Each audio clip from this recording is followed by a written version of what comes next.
Ticketmaster is ripping you off, but it's not for the reasons you think. I've read hundreds of pages on the ticket industry, and I got to the bottom of those service fees. Here's what I learned and what you can do about it. First, it helps to understand who Ticketmaster is. Ticketmaster is a company that we all know and hate, but did you know that's by design?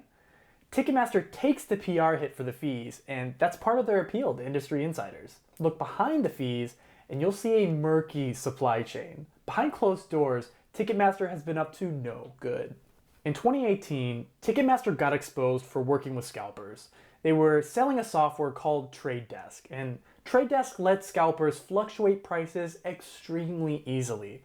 On paper, one account can only buy so many tickets, but Trade Desk software allowed scalpers to synchronize all of their accounts and surge price consumers on a whole new level. This only became public knowledge when CBC News went undercover at a secret ticketing convention in Las Vegas. The Trade Desk software is a breach of trust with consumers. By working with scalpers, they're actively working to inflate prices and double dip on service fees since a ticket is getting sold twice. The cherry on top here is that the fees are also proportional to ticket price. Ticketmaster is just cleaning up. But maybe there's an alternative?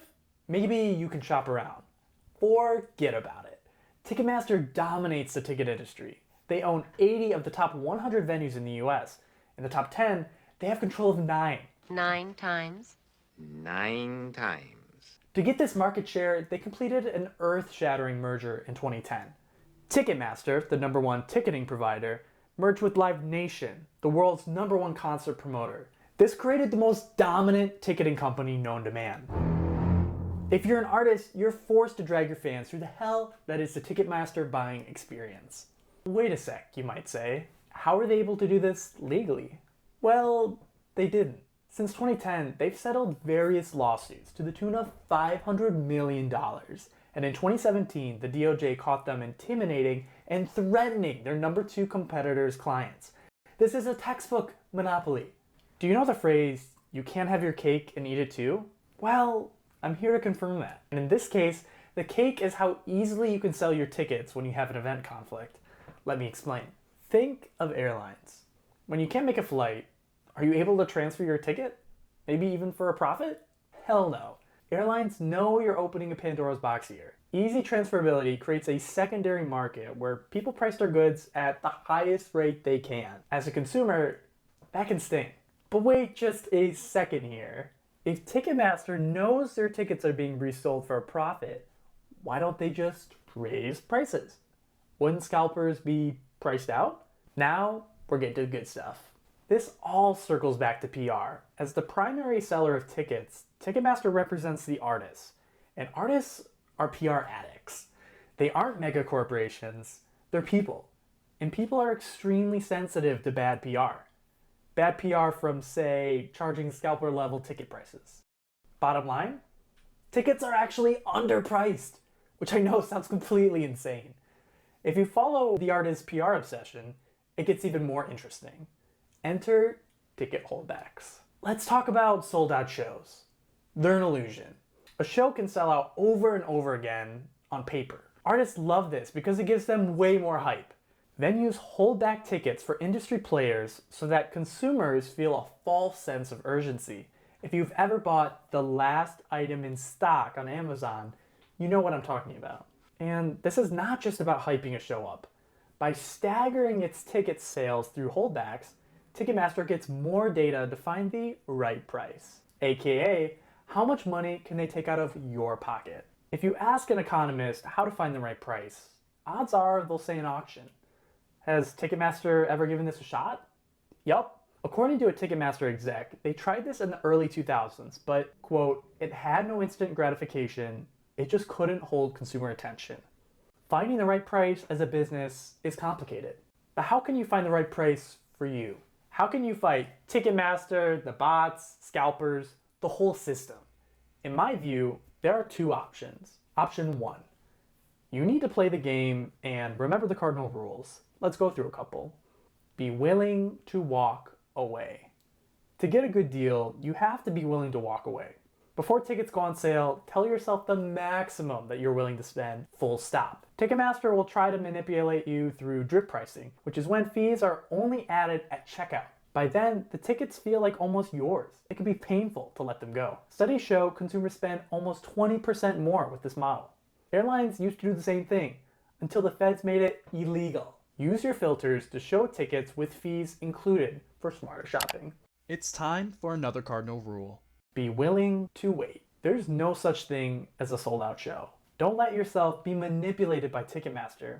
There are always holdbacks. There are always more tickets. Create a routine of checking all resale sites. Join local ticket groups on Facebook and Reddit.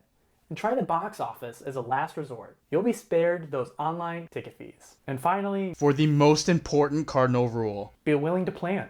Buying tickets is an emotional experience. To reduce stress, remind yourself that you're making the best of a bad situation. You're fighting a major monopoly, okay? But the less you strategize, the more frustration you are going to feel. Don't be caught sleeping on these ticket buying basics. Presale codes. Nowadays, there's a presale to the presale. If you're not tuning in, you risk losing the best deal.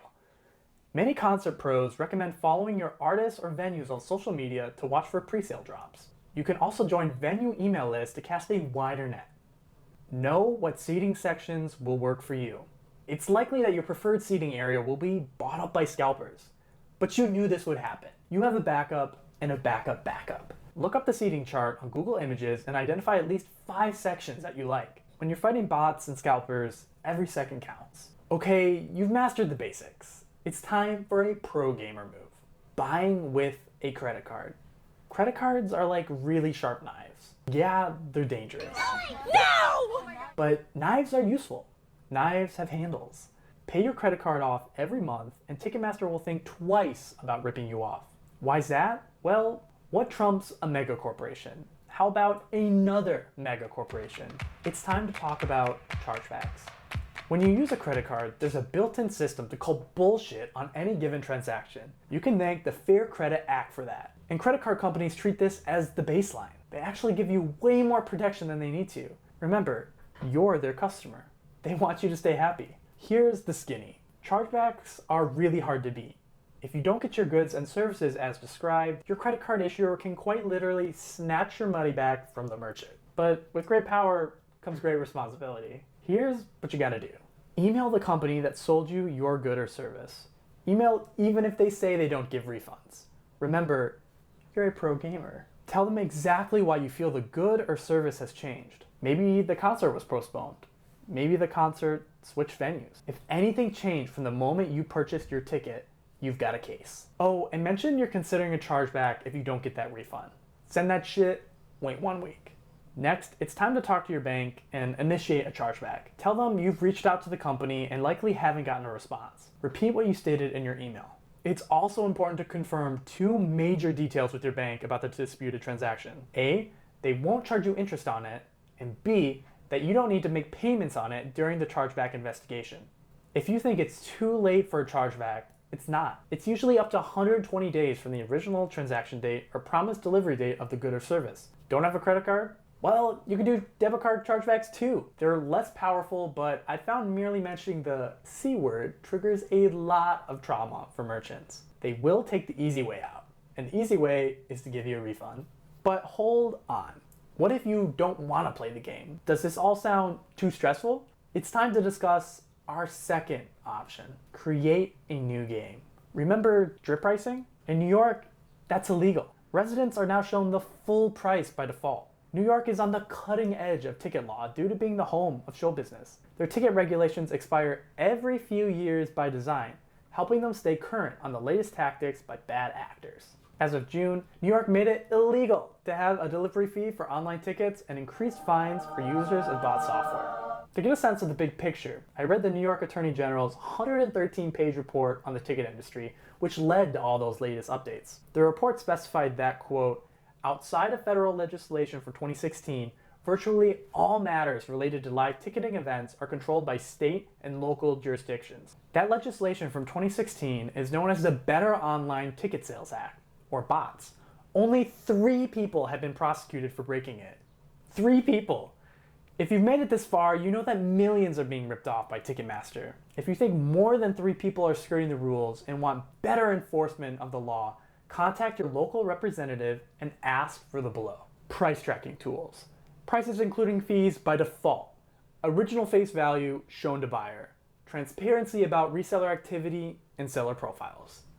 Making laws and enforcing them are 2 different animals. These tools, in my opinion, will give more power to the consumer and help the little guy have more rights against giant corporations. That's all for now. I hope you found this information useful, and best of luck out there. Also, remember to subscribe because this took forever.